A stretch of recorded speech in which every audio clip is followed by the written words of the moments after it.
दोस्तों नमस्कार। Colonel Ajay CEO Ajay astro money group first global astro finance digital channel से आपसे मुखातिब होता हूं। आज है 23 मार्च सन 2025 रविवार। दोस्तों एक महत्वपूर्ण सेमिनार रवि तेल तिलहन पर आगरा में हो रही है।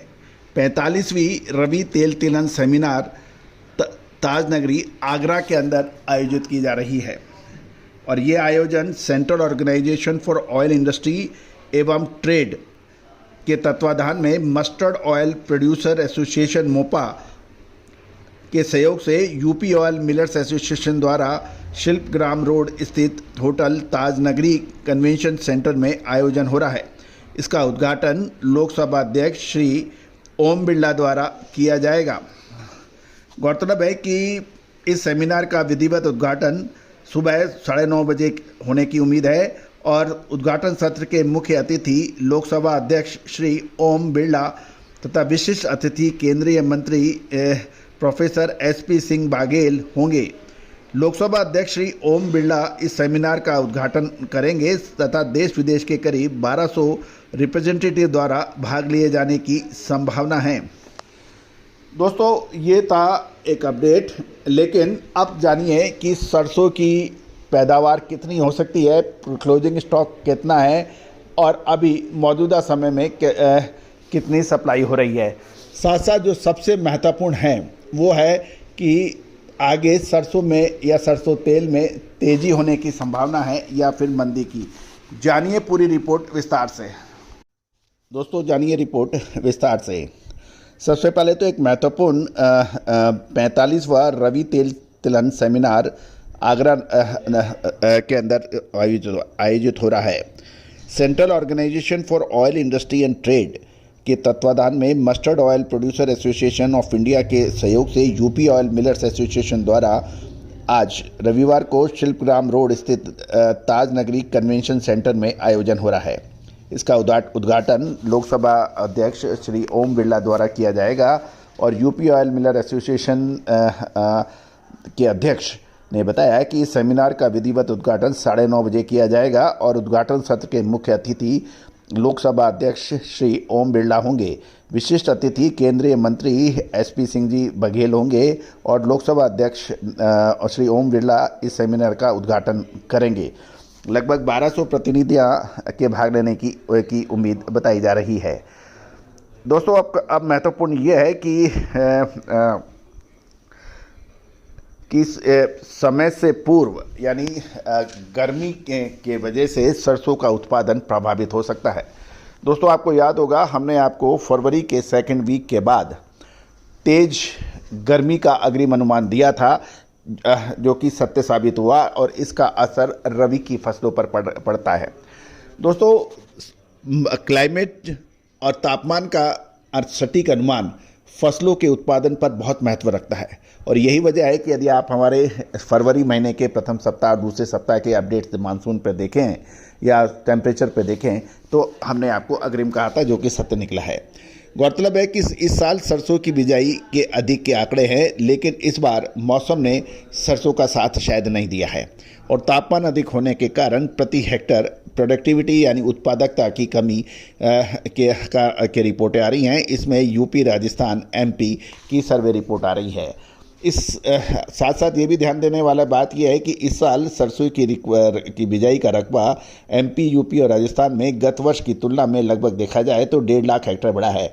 लेकिन इस बार 15 जनवरी से 28 मार्च तक के मौसम की बात करें तो ये 8 से 10 डिग्री सेंटीग्रेड अधिक है, जिससे सरसों की पैदावार की ग्रोथ में कम हो सकती है। दूसरा, फली के दाने कम पुष्ट हुए हैं जिसके कारण प्रति हेक्टेयर उत्पादकता घट गई है। यदि यूपी, एमपी और राजस्थान में उत्पादन की कमी को अंदाज लगाया जा रहा है और सकल उत्पादन जो बात की जा रही है वो लगभग 105 से 110 लाख मैट्रिक टन रहने का अनुमान लगाया जा रहा है। उत्पादक मंडियों में व्यापारी और किसानों से बात करने से ये नतीजे सामने आए हैं। साथ साथ ये भी ध्यान देने वाली बात यह है कि आपको याद होगा पिछले साल हमने आपको जो अपडेट दिए थे वो अक्षर सत्य साबित हुए थे कि गुड़गांव के अंदर जो होटल मेरियट के अंदर जो रबी सम्मेलन हुआ था उसमें हमने आपको मार्च महीने के जो अपडेट दिए थे वो अक्षर सत्य साबित हुए थे। इस बार जो सर्वे आ रहा है उसके मुताबिक इस बार लगभग 48 लाख मैट्रिक टन राजस्थान, मध्य प्रदेश में लगभग 14 लाख मैट्रिक टन सरसों का उत्पादन का अनुमान आ रहा है और उत्तर प्रदेश में लगभग 16 लाख मैट्रिक टन सरसों की उत्पादन की संभावना है। बाकी राज्यों को मिला लें तो 7-8 लाख मैट्रिक टन और कम है और भी आ सकता है। तो कुल मिला के इस बार 7 से 8 लाख मैट्रिक टन का कम का अनुमान लगाया जा रहा है।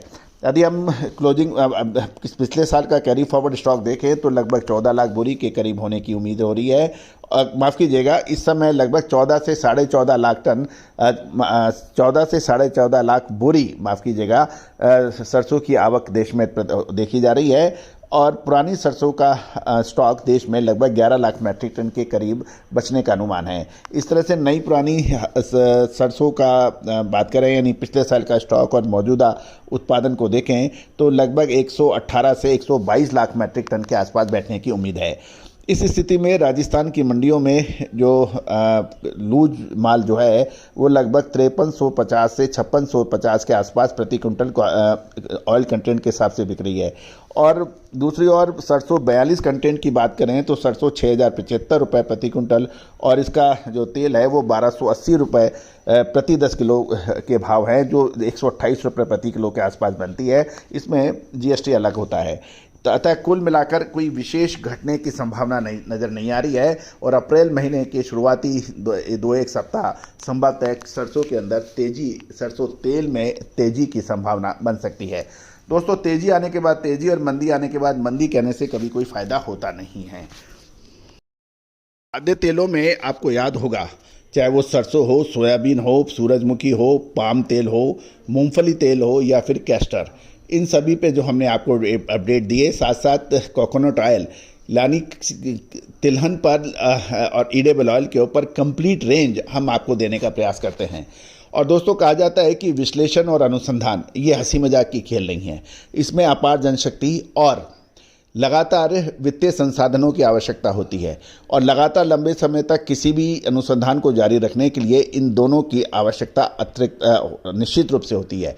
आप भी इस सहयोग में, इस रिसर्च व अनुसंधान में आप सहयोग कर सकते हैं, भागीदारी कर सकते हैं, जिससे हम आपको हमारी अनुसंधान व रिसर्च रिपोर्ट आपको टाइमली दे पाएँ। एक और महत्वपूर्ण बात दोस्तों, भारतीय अनुसंधान पद्धति पूरे विश्व में सदियों तक अपना परचम उन्होंने लहराया और यही वजह थी कि भारत दुनिया में सोने की चिड़िया के रूप में जाना जाता था। लेकिन सदियों से लगातार विदेशी आक्रमणकारियों ने हमारी ज्ञान विज्ञान को छन्न भिन्न करने का भरपूर प्रयास किया गया और हमारे विज्ञान को नष्ट करने में कोई कसर नहीं छोड़ी गई। लेकिन कहा जाता है कि आप किसी भी विद्या या किसी भी विज्ञान या किसी भी जाति विशेष को आप समूल नष्ट नहीं कर सकते हैं, कहीं ना कहीं अवशेष बचते हैं। ये प्रकृति का नियम है और इस अवशेषों को हम पिछले 25 सालों से लगातार सहेजने का प्रयास कर रहे हैं और ये चैनल का उद्देश्य भी यही है कि हम भारतीय अनुसंधान पद्धति का परचम आज पूरे विश्व में हम फहराएं और जो हम किसी हद तक कामयाब हुए हैं, आज Argentina, Brazil, China, Pakistan, America, Australia, Singapore, Indonesia, Malaysia, यहाँ से सभी जगह भारतीय अनुसंधान पद्धति की पूछ परख बढ़ रही है और लगातार लोग हमसे जुड़ रहे हैं। तो दोस्तों, आप भी जुड़ सकते हैं, आप भी बात कर सकते हैं, संपर्क कर सकते हैं, नंबर स्क्रीन पर दिया हुआ है। दोस्तों, याद रखिएगा, यदि आप तेल तिलहन में काम करते हैं तो निश्चित माने कि इसमें अग्रिम विशेष रिसर्च रिपोर्ट आपके लिए फ़ायदेमंद साबित होती है। और ये भी ध्यान देने वाली बात है कि तेल तिलहन के अंदर अनावश्यक रूप से जो स्पेकुलेशन एक्टिविटीज़ में इन्वॉल्व होते हैं, यानी क्षमता से अधिक काम कर लेते हैं, सुनते नहीं हैं, वित्तीय आवश्यकताओं और वित्तीय संसाधनों को विगत ध्यान में रख के काम करते हैं, उनको हमेशा परेशानियां अक्सर देखने को मिलती है। आप क्षमता के अनुसार काम करें, व्यापार व्यवसाय को समझ के काम करें, रिस्क एंड रिवार्ड रेशो को कैलकुलेट करके करें, तो निश्चित रूप से इससे बड़ा बिजनेस हो नहीं सकता। क्योंकि लगातार आबादी बढ़ेगी, खाद्य सामग्री या एग्रो कमोडिटीज़ की रिक्वायरमेंट कभी भी कम नहीं होगी। फसलें निश्चित व अनिश्चितता के बीच में हमेशा झूलेगी, कभी चाहे मौसम की मार हो, चाहे उत्पादन कम हो, रकबा बढ़ना घटना हो, किसानों की अपनी समस्या हो, खाद बीज की प्रॉब्लम हो, लगातार आपको 25 कारण आपको मिलेंगे। तो इसमें सही सटीक अनुमान से जो व्यापार करता है, समझता है, उसका व्यापार निश्चित रूप से आगे बढ़ता है। तेल तिलहन के अलावा दलहन, मसाला, कपास, अनाज, इन सभी की विशेष रिसर्च रिपोर्ट्स आपके लिए हमेशा उपलब्ध है। आप चर्चा कर सकते हैं, बातचीत कर सकते हैं। एक बार पुनः अप्रैल महीने के पहले 2 सप्ताह के आसपास संभवतः खाद्य तेलों में तेजी की संभावना बन रही है। लेकिन कहा जाता है समय पे मुनाफा वसूली यदि जो नहीं करता है तो वो हमेशा परेशान होता है। होता यह है कि आप किसी चीज़ को तेज़ी या मंदी की बात सोचते हैं और इसको सोच लेते हैं कि पूरे साल ही ऐसा चलेगा। ऐसा नहीं है। बाजार में उतार और चढ़ाव, तेज़ी के बाद मंदी, मंदी के बाद तेज़ी आती है। तो समय से प्रॉफिट बुक करना बहुत ही ज़रूरी होता है। और अक्सर ये लोग होते हैं कि एक शब्द सुना और उसको पूरे साल के लिए मानते हैं। ऐसा कभी भी नहीं होता, याद रखिएगा। All the very best, good luck, happy trading.